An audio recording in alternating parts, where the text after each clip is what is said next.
Nigeria has benefited from the strategic funding of ISDB for critical projects that cover infrastructure and energy, agriculture and food security, health and capacity building. Nigeria is a strategic hub for non-interest finance and is deepening its relationship with institutions like the Islamic Development Bank to leverage non-interest financing to unlock economic growth and create jobs.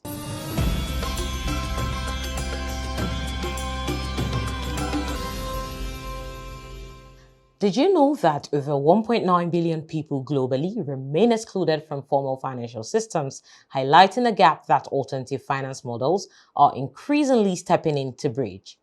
Hello and welcome to Islamic Finance Weekly. I am Rahma Say Muhammad. It is the end of the month, so let us recap some key developments and stories for June 2026.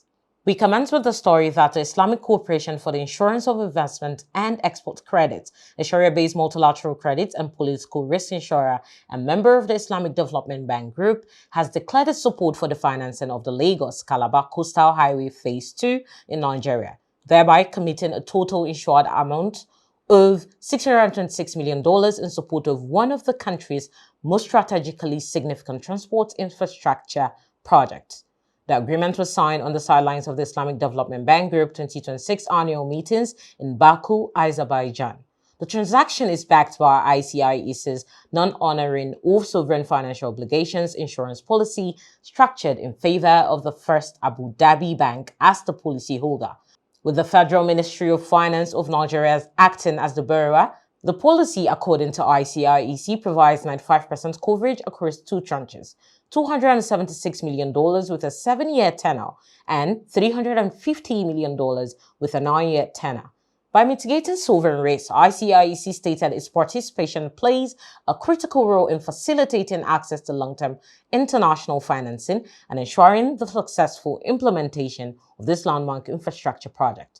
The Lagos-Calabar Coastal Highway project is a key component of Nigeria's broader infrastructure development agenda of President Bola Tinubu's government.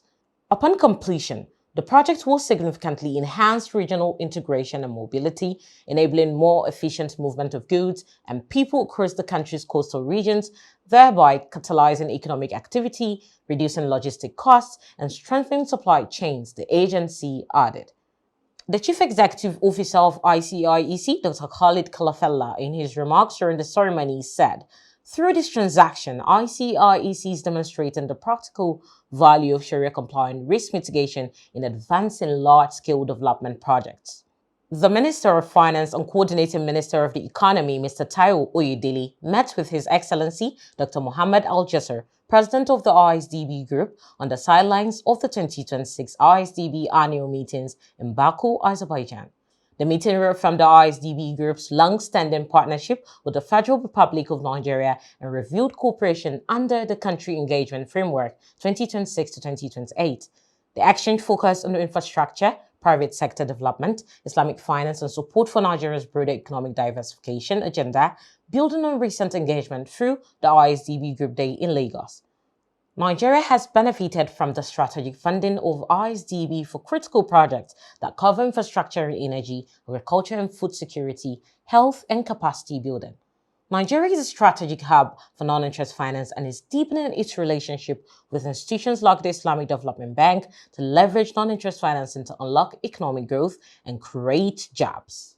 Now on the global front, senior stakeholders and experts at this year's Islamic Development Bank meeting that held this month in Baku, Azerbaijan, has explored how artificial intelligence and shared digital infrastructure can accelerate inclusive growth, strengthen digital public infrastructure, and address emerging gaps in compute capacity and readiness across ISDB member countries. At the knowledge-sharing event titled Harnessing AI for Advancing Regional Digital Economies, which brought together senior stakeholders and technical experts, the Director General of Country Programs at ISDB, Mr. Anasi Aisami, emphasized strongly that the bank's approach to artificial intelligence is not as an isolated technology agenda, but as a shared capability framework designed to help MSIS transition from fragmented pilots towards scalable and trusted digital platforms that can be deployed across sectors and borders.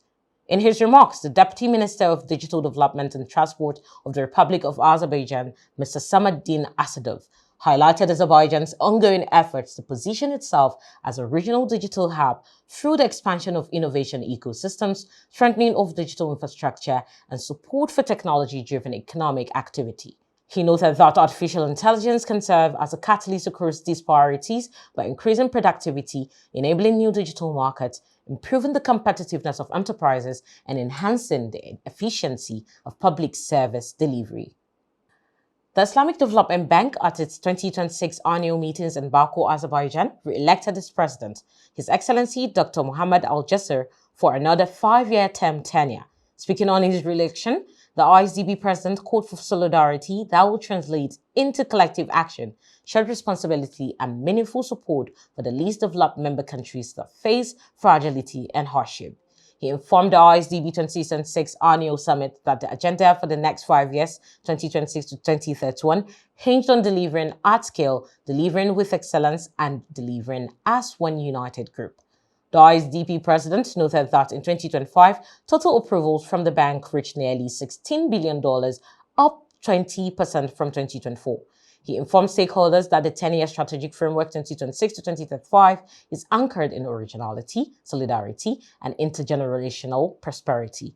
He also pointed out that the total disbursement of the ISDB in 2025 was $11 billion compared to $9.2 billion in 2024. Islamic Finance Weekly will go on a break, and when we return, we'll bring you more updates.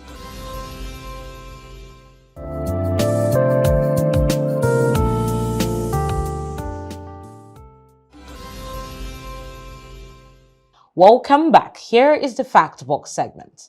The just concluded Islamic Development Bank annual summit in Baku, Azerbaijan witnessed 67 agreements worth $6 billion and $2.8 billion in new ISDB financing approved for 9 development projects. Now to our next story. The Arab Coordination Group, one of the world's largest partnerships of development finance institutions, convened its 21st meeting of heads of institutions today at the headquarters of the OPEC Fund for International Development in Vienna, Austria. The meeting was hosted during the OPEC Fund's 50th anniversary year, marking 5 decades of support for sustainable development and international cooperation. The meeting brought together the leaders of ACG member institutions to affirm the group's long-standing spirit of partnership, strengthen cooperation among its members, and reinforce its shared commitment to advancing sustainable development across the world. The gathering serves as an important platform for ACG leadership to exchange perspectives, strengthen institutional relationships, and ensure continued alignment in support of the group's collective development mission. The meeting reflects the enduring values that have guided the ACG for more than 5 decades: solidarity, mutual trust, collaboration, and a shared dedication to improving lives and promoting prosperity in developing countries. In 2025, ACG member institutions collectively extended $25.7 billion to finance nearly 735 operations in more than 97 countries. Over the past 5 decades, the group has provided more than $331 billion in development financing across more than 13,000 projects in over 160 countries, supporting economic growth, infrastructure development, social progress, and sustainable development worldwide. The heads of institutions reviewed the group's progress over the past year and reaffirmed their commitment to further strengthening cooperation among member institutions. Discussions focused on sustaining the strong partnerships that underpin the group's success and enhancing the effectiveness of its collective efforts to address evolving development needs across the world. On the margins of the meeting, ACG leaders engaged in roundtable meetings hosted by the OPEC Fund with the government of Barbados, the chair of Climate Vulnerable Forum, and its V20 finance ministers, African Development Bank and Inter-American Development Bank, and CAF Development Bank of Latin America and the Caribbean, reflecting the group's continued commitment to fostering constructive dialogue and strengthening collaboration across the global development community. Investing in regional health security with focus on wastewater and environmental surveillance was the title of a knowledge-sharing event held as part of the 2026 annual meetings of the ISDB Group in Baku under the theme Regional Integration for Sustainable Prosperity. The event explored how wastewater and environmental surveillance can strengthen regional health security, enhance early warning systems, and support coordinated responses to emerging public health threats. Opening the event, His Excellency Ubu Bakr Gil's leader Deputy Minister of Agriculture and Forestry of Turkey highlighted the importance of strengthening surveillance systems and enhancing collaboration among countries to improve preparedness and resilience. He also reaffirmed Turkey's commitment to supporting a regional West support platform through training, technical assistance, and mentorship in partnership with the ISDB and member countries. Participants also heard a recorded message from Dr. Chris Elias, President of the Global Development Division at the Gates Foundation, who underscored the role of wastewater and environmental surveillance in supporting evidence-based public health decision-making. Moderated by Professor Bilge Kosemeni, advisor to the Turkish Water Institute, the session featured distinguished speakers from government institutions, international organizations, and development partners. Among them were Dr. Hanan Balki, World Health Organization Regional Director for the Eastern Mediterranean, Mr. Riyad Akhundzada, Head of the Strategy, International Cooperation and Science Department, Azerbaijan State Water Resources Agency, Dr. Ismahini Uloifa, Executive Managing Director of CGIAR, and Mr. James Carty, Deputy Director for Middle East and East Asia, Global Policy and Advocacy at the Gates Foundation.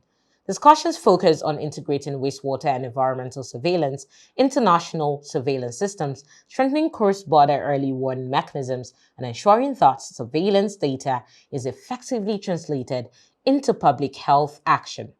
We round up with the stories. Countries across the Arab region seek to balance economic resilience with long-term development ambitions. Financing has become an increasingly important part of the development conversation. The United Nations Development Programme and the International Monetary Fund, Middle East Center for Economics and Finance, convened government officials from countries across the Arab region for a virtual program on sovereign thematic bonds and sukuk, linking macroeconomic context strategy and sustainable financing. This initiative reflects the growing collaboration between UNDP and the IMF in supporting governments to address complex economic and development challenges. By combining expertise and strengthening coordination at the country level, we can help government better connect macroeconomic and fiscal considerations with sustainable financing solutions that support national development priorities and long-term resilience. The program explored how sovereign thematic bonds and sukuk can support government in mobilizing financing for priority investments while strengthening transparency, accountability, and investor confidence. Discussions focused on the links between fiscal policy and public financing needs and sustainable development objectives, as well as practical approaches for designing and implementing thematic financing instruments. The growing interest in thematic bonds and sukuk reflects a broader shift in how countries are approaching development finance. Beyond mobilizing resources, these instruments can help governments strengthen the connection between public finance and measurable economic, social, and environmental outcomes. And that's all on the news update today. Don't forget to keep safe to us next week on the program. Follow us on all of our social media platforms displayed on the screen. Thank you for watching. And as always, I am Rahma Say Mohammed.